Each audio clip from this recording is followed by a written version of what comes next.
makhluk asale maut mati, yuhyi wa yumitu. Lah ya. Asale kita itu adalah mati.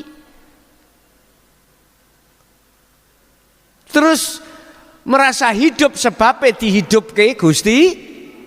Nah, ketika Anda masih merasa wujud sebab diwujudkan yang wujud, merasa urip sebab diuripi sing urip, jenengan punya rasa seperti itu, masih hulek-hulek sampai cukul, gak kira kau kenal aku, gak kira kau kenal Gusti, gak kira jenengan sampai bisa ketemu Allah baik dunia maupun akhirat.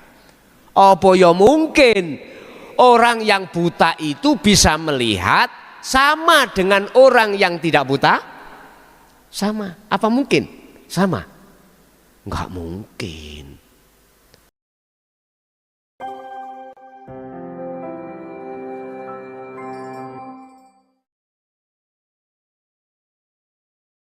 Assalamualaikum warahmatullahi wabarakatuh. Waalaikumsalam. Sebelumnya saya minta maaf sama teman-teman jamaah dan sama Tuan Guru, karena saya sering bertanya. Soalnya di rohani ini perjalanannya sangat sakit dan membingungkan juga, Tuan Guru. Pertanyaan saya yang pertama, di hadis atau di kitab saya kurang memahaminya, Tuan Guru. Ini masalah Tuhan. Tuhan kan berkata, barang siapa mengenal aku, akunya Tuhan, maka itulah aku.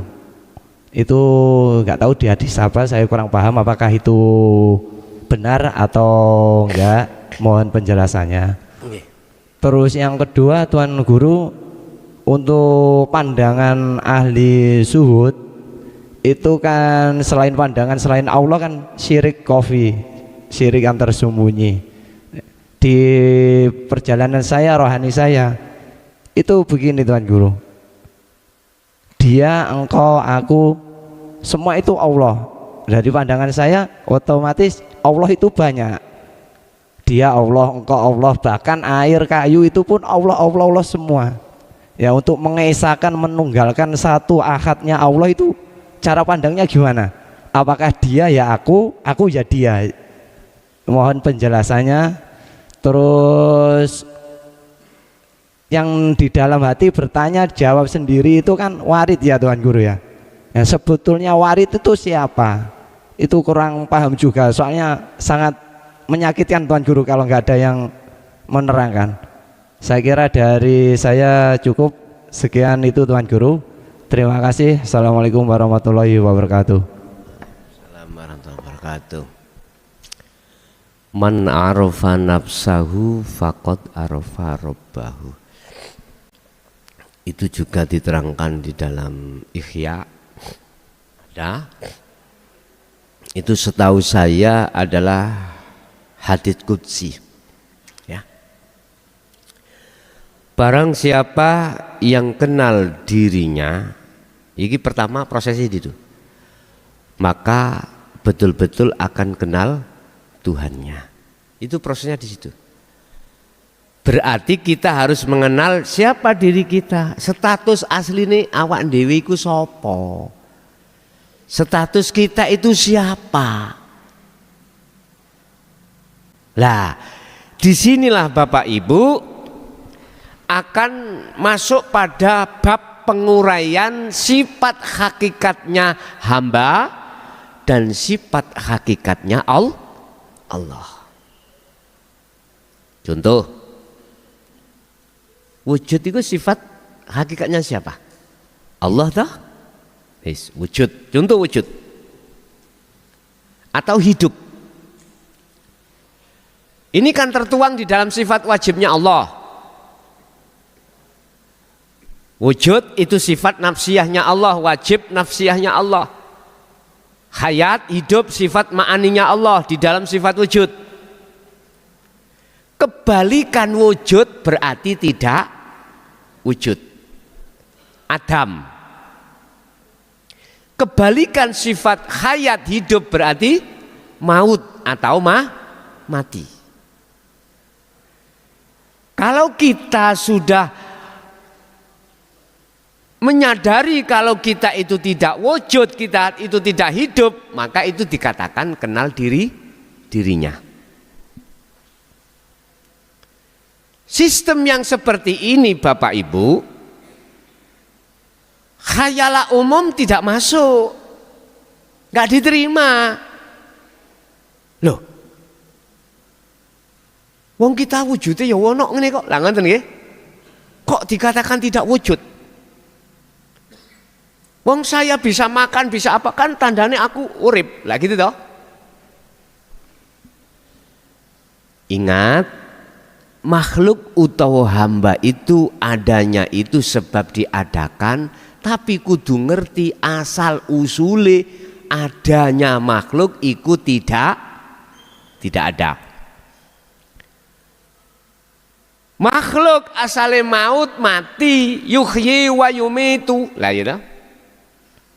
Asale kita itu adalah mati. Terus merasa hidup sebabnya dihidupke Gusti.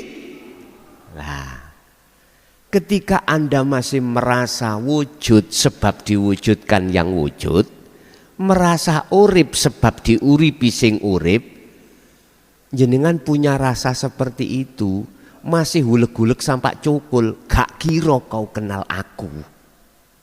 Gak kira kau kenal Gusti, gak kira jenengan sampai bisa ketemu Allah baik dunia maupun akhirat. Apa ya mungkin orang yang buta itu bisa melihat sama dengan orang yang tidak buta? Sama. Apa mungkin? Sama. Gak mungkin. Orang yang buta walaupun dimasukkan masjid sini, lampunya dibesarkan, tetap gelap. Gelap. Orang buta. Tapi orang yang tidak buta, jangankan banyak, ada cahaya seberkas aja, akhirnya terang, bisa tahu jalan, tahu jurang, mana jalan mau, mana jurang tahu. Enggak akan tersesat, enggak akan. Ibarat laksana berjalan, enggak mungkin ketabrak cagak, enggak mungkin. Walaupun seberkas cahaya, apalagi berwatt-watt ngene. Wow. Lah, yang dimaksud pertanyaan pertama bagaimana? Kudu kenal dirinya. Nek wis kenal dirinya ya kenal aku. Maksudnya ya apa? Kalau di dalam diri panjenengan itu sudah tidak berlaku, keakuan kita yang wujud, keakuan kita yang hidup, keakuan kita yang melihat, mendengar apapun, maka itulah yang disebut faqad arafa rabbahu, kenal aku. Sebab yang melihat yang wujud itu yang wujud sendiri. Apa mungkin perkara yang tidak wujud itu bisa melihat yang wujud? Enggak mungkin, enggak bisa. Oleh karena kita didominasi sifat basariyah, yang sifat basariyah menekan kepada kita untuk beriman dan merasakan kita yang wujud, kita yang hidup itu lupa. Akhirnya sampai kapanpun tidak akan dikatakan bisa kenal aku, kata Allah. Itu yang pertama. Untuk yang kedua tentang masalah Allah banyak, ya. Piye amriye iku dadi siji. Lah ngono toh? Pandanglah banyak itu untuk menjadi ahad. Di dalam Al-Quran, nek tentang masalah menyebut dirinya Allah, itu mutakalimnya itu tidak hanya ana, mukhotobnya itu tidak hanya ana. Kadang nahnu padahal itu kita lah banyak toh Pak ya. Tapi mengapa Allah menyebut nahnu? Wa nahnu aqrabu ilaihi min hablil warid. Aku iki lho bahasane lho ngono. Gak kita iki mboten. Padahal kalimatnya itu nahnu. Lah nahnu terjemahnya kita. Allah kok ngomong kita? Kan gak mungkin kalau akal, ya toh? Gak bisa Pak akal sampean buat menerima, harus dengan iman. Wa nahnu dan aku aqrabu iku lebih dekat min hablil warid dari urat nadi. Aku iki lebih dekat dari urat nadi. Kok nahnu kok gak ana apa? Padahal yang lainnya ana seperti la ilaha illa ana fa'budun. Lagi innani anallah la ilaha illa ana fa'budni ya'i mutakalim wahdan fa'budni wa aqimis shalah lidzikri. Kok gak apa namanya? Kok gak harus seperti itu? Kok kadang wanahnu? Ternyata ngene, Pak. Carane sampai umpama pingin untuk ke akad, padahal itu banyak nggih. Lakukanlah proses ahadiyah. Apa sih ahadiyah? Memandang si A, si B, si C, si D ku la farqa bainahum. Urip si C, si B, si D sampai Z satu pelaku. Allah ya kuwi, Allah ya kuwi, Allah ya kuwi. Laksana gini. Di dalam Al-Qur'an kita dididik Asmaul Husna. Yang jumlahnya adalah 99. Mulai Ar-Rahman, Ar-Rahim sampai As-Sabur. Itu kumpulkan jadi siji dicecep oleh asma Allah. Makanya ada Al-Jalalah, lah gitu lah. Dicecep. Berarti 99 itu melebu masuk di dalam Allah. Iki namanya proses ahadiyah. Kalau sudah muncul di taktung Allah nama iku berarti ahad. Kul huwallahu ahad. Terus caranya ya apa? Ya dengan rohaniyah sampean. Jangan menganggap banyak itu banyak. Anggaplah banyak itu tunggal. Sopo sing nguasani sholat subuh atik kunut? Allah. Sing nguasani subuh gak katik kunut? Allah. Siapa yang membaca Fatihah bismillah dibesarkan? Allah. Yang disirikan? Allah. Wonten gelut tak kira-kira? Ono khilaf kira-kira? Mboten enten. Kalau sudah jatuh ke wilayah itu enggak ada yang khilaf. Kalau belum jatuh ke akad, mesti kita adalah fanatik, Pak. Loh, nek gak ono subuh kalau enggak ada kunutnya enggak sah. Harus nek lali, kalau lali lupa kita harus ganti dengan sujud sahwi. Nah gitu toh. Yang tidak pakai kunut bagaimana? Punya hujah sendiri. Gegeran, Pak. Nggak bisa rukun umat Islam ini. Khilaf gara-gara saling fanatik kita, akhirnya tidak rukun. Justru ketidakrukunan inilah yang akan menjadikan kehancuran umat Islam. Ingat, Rasulullah sampun memberikan satu keputusan dalam satu hadis, besok iku ya, besok umatku Islam banyak tapi mutunya seperti buih di lautan. Tahu buih? Untuk nih loh, ning lautan diterpa ombak ke barat, ya ke barat, timur, ya ke timur, ya seperti ini sudah. Diombang-ambing, ya tak? Akhirnya sampai iku lali Allah. Kapan berhentinya khilaf itu kapan? Sama ketika saat kita di thariqah, mohon maaf, Silahkan yang ingin jalan dari arah timur, jalan dari arah barat, arah selatan, arah utara, silakan. Semuanya itu Allah yang memperjalankan dirimu. Tapi jangan fanatik dengan itu, sebab kau bila mana kau fanatik, kau akan menyalahkan jalan orang lain yang menurut kamu kau anggap salah. Lah gitu toh? Itu pasti akhirnya mohon maaf, nggak boleh kau itu berguru dua, nggak boleh, harus satu lah gitu toh. Wis, iki eranya tidak era seperti dulu yang disembunyikan, Pak. Eranya sekarang itu transparan. Artinya boleh kamu itu memakai mohon maaf pedoman-pedoman yang lain. Muaranya itu hanya pada Allah.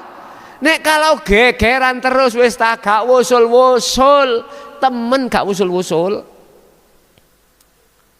Sampai harus punya prinsip keimanan, sana sing nglakokno ya Allah, situ yang memperjalankan juga Allah, semuanya ya Allah. Sebab kalau boleh saya gambarkan, Pak ya. Amit. Iki gunung, Pak. Dukur iki Allah. Boleh kau lewat sisih kene munggah, boleh sisih mriki, sisih sana, silakan. Muaranya hanya pada ada yang terlalu lama, Pak. Mumet ser gini. Akhirnya ya judulnya kene. Paham nggih? Wis tak gak apa-apa jarno.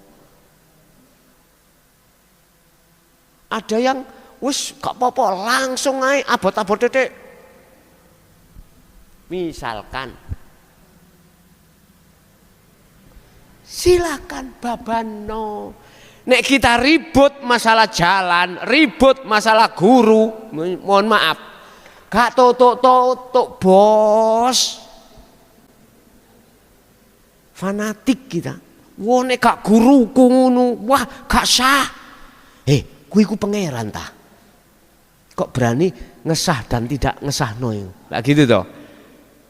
Sadarlah saudaraku, itu salah satu faktor mengapa kita terlalu lama tidak bisa jalan ke Allah, sampai ke usul pada Allah, karena kita masih memandang jalan orang lain kita anggap salah. Padahal di sana yang ngelakokke, yang memperjalankan itu juga Allah. Nek ngene rukun enak, Pak. Paham nggih? Nah, silakan bertemu Allah waktu sholat, silakan bertemu Allah kau lewat sedekah, silakan bertemu Allah lewat zakat, puasa, haji, bahkan silakan bertemu Allah lewat tengah-tengah kau bekerja, silakan. Allah iku luas, mboten dangkal. Wis. Jadi harus melakukan proses ahadiyah menuju ke ahad. Yang ketiga masalah wali, ya ta? Apa mungkin wong kula wuta sampean mboten? Apa sah saya mengatakan, oh Pak iki gak wuta, sah mboten? Mboten sah. Bagaimana saya bisa mengetahui kalau bapak gak wuta, lah wong kula niki wuta. Saya mengatakan bapak tidak wuta atau wuta kalau saya tidak buta. Cetoh maksud kula. Jenengan nek pengen tahu wali itu, jenengan kudu dadi wali. Duduk wali murid lo ya. Ala inna awliya Allah la khaufun alaihim walahum yahzanun. Wis ana ajiri seperti itu dalam hati kita. Jangan boro-boro kita mengatakan aku wali. Iya bener wali santri. Amal arif la yarawna li anfusihim syai'an. Ya Allah, kita itu tidak ada rasa khawatir, tidak ada rasa gelisah, tidak ada rasa takut manakala kita sudah tidak ada, sudah tidak berlaku kita. Kalau kita sudah tidak berlaku diri kita, maka dengan sendirinya yang berlaku hanyalah Allah. Masa mungkin Allah iku wedi? Tahu gak Allah wedi? Mboten enten Allah wedi. Allah khawatir gak mangan. Allah khawatir nyun sewu. Nek bahasa kita manusia sih nek rasa khawatir, Pak. Anakku suk dadi apa ya? Sik gak khawatir. Gini. Tak sekolahke suk nek nyambut gawe cek gampang. Nah, ngeten nggih. Tak pondokke suk dhek iku ceke ngalim, dengan ilmu itu nanti dunia akan katut. Lah ngeten nggih. Wis macam-macam iku sifat basaria. Aku suk iku nek mati mlebu surga ben neraka ya. Ora khawatir. Ketika kekhawatiran itu terjadi, akhirnya ibadah laku dohir iki dipeni. Jadi nggak tahu pernah pulang di masjid. Pulang-pulang kalau makan, gak kerja, gak apa masjid. Subhanallah, subhanallah, subhanallah. Ya gak apa-apa. Cuman ya. Untuk mencetak jadi kekasih Allah, kembalilah kepada surat Ali Imran ayat 31. Itulah kekasih Allah. Syaratnya harus mengikuti teladani Kanjeng. Kita umat Islam khususnya neladani Rasulullah itu hanya sebatas syariat saja. Kebanyakan. Sementara hakikatnya beliau untuk bisa sampai makrifat ruhaniyahnya itu sedikit sekali umat Islam itu. Umpama saya, mohon maaf loh ya. Umpama saya ranking. Umpama saya ranking ini.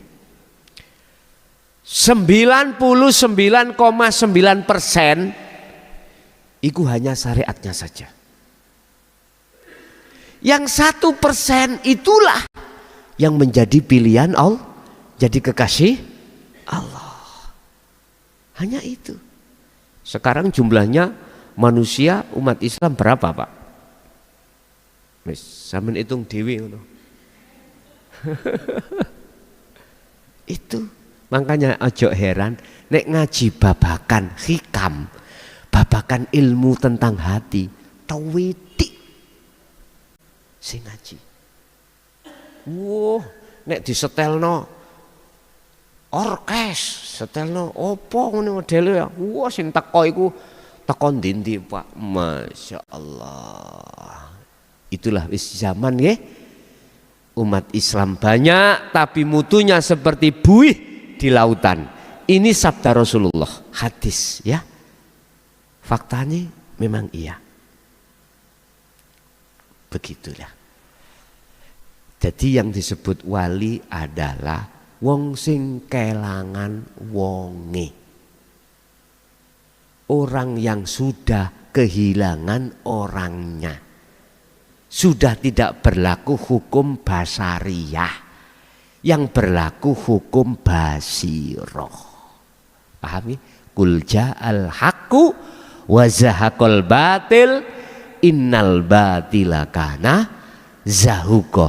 Tatkala di dalam hatimu iman hanya Allah murni millata Ibrahim hanif, maka sirnalah, hilanglah iman-iman yang tadinya saya itu imannya wakeh tadi yo. Saat itu hilang. Tatkala dalam masjid ini lampu mati gelap gulita, kita tidak bisa melihat apa-apa. Ketika saat cahaya di lampu dinyalakan, seketika itu kegelapan langsung hilang. Begitu. Ada lagi? Silakan.